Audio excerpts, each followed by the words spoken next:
Hello guys, and welcome once again to another Logic Pro tutorial. This time it's Logic Pro 9 and not X, but it's a common thing for both, and what I'd like to talk about is channel strips.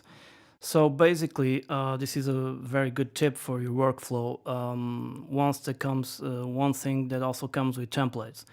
I'm not going to talk about templates right now, but Logic has a series of templates, and you can create your own. And I advise you to create your own templates. The way you work for it's better for your workflow, and you don't have to constantly recall everything up.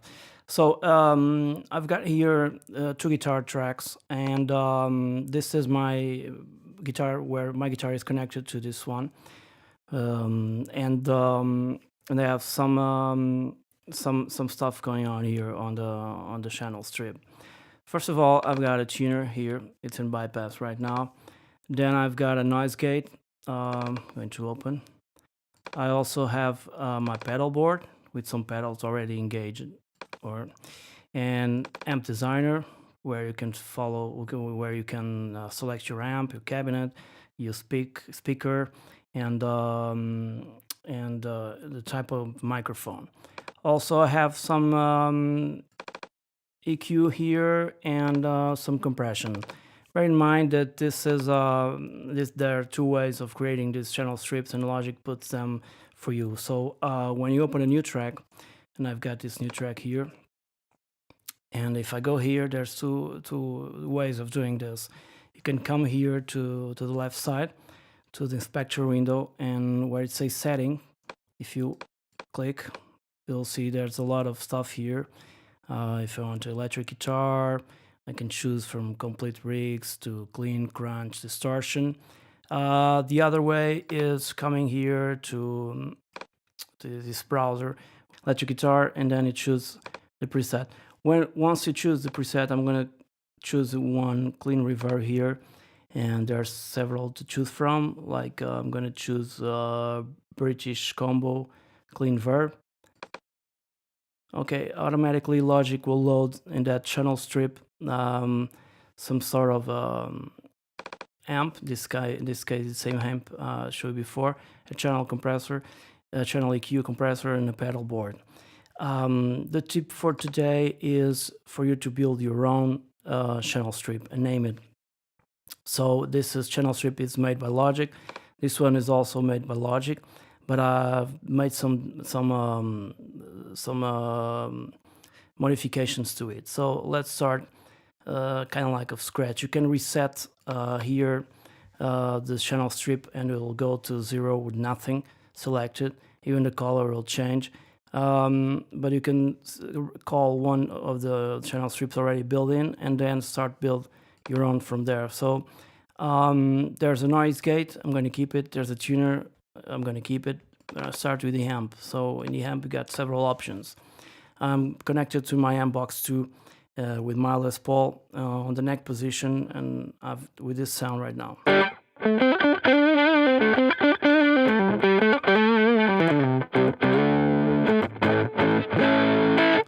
Okay, so if you click here on this arrow, it'll stay like this, a little smaller. You can put it even smaller if you click here on top. And then I'm gonna open my pedal board and see what's going on. There's a ton of effects on the right, as you guys can see. I'm using vintage drive. I'm gonna take off this fuzz machine, just drag and drop, and it will disappear. And I can add a lot of effects here, like if I want a delay or chorus or reverb here, I can add it. Let's check out for some kind of delay around here. There's this tape delay, blue echo. The order you put the pedals will work exactly as a real amp. You guys can see. I put it here, and I'm going to adjust the time to my taste, the repeats and the mix. This is done very quickly, just a demo. Okay.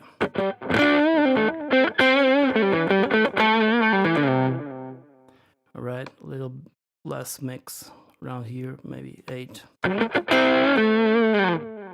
Cool. There's this sync button to sync to your project. If you're working on a song, it will sync to your tempo. Right now it's 120 bits per minute, so it will sync to that. Okay, I'm happy with my sound around here. I can close this for now. I'm gonna put this a little bigger right now. Okay, so now I'm gonna change some settings around here. There's a built-in reverb. I'll leave it just a little bit. The effects here are tremolo, the presence, and the master.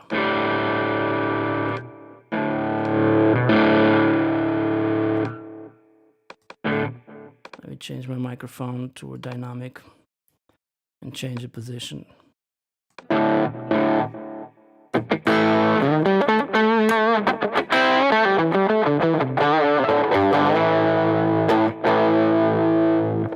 Okay, let's say I'm happy with this sound. This is very fast. I'll have to take more time, choose a probably different amp and a different model, maybe a different cabinet. But if I'm happy with this, and I can leave the channel EQ or reset it completely, bypass it.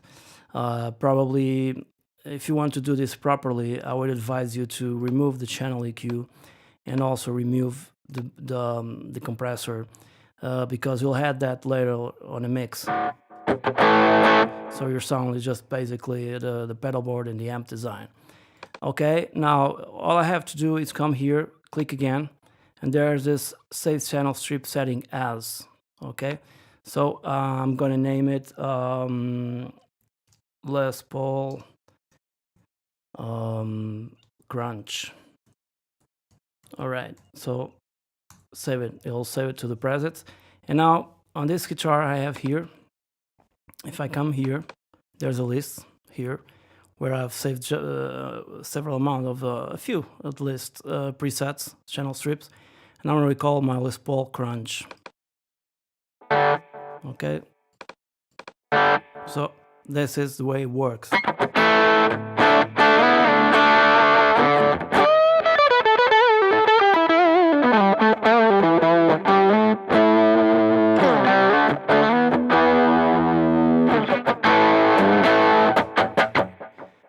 Okay, this is probably not the best sound, but this was done very quickly for the video. So this is the way. This is one way to work in terms of workflow. It's really fast and it's really good because if you're really happy with your sound, when you make your template and you want to recall your sound, it's like you have a Les Paul or a Fender or any guitar that works well with a certain type of amp or pedal board. You just click on the settings. It will go here as well. They come here.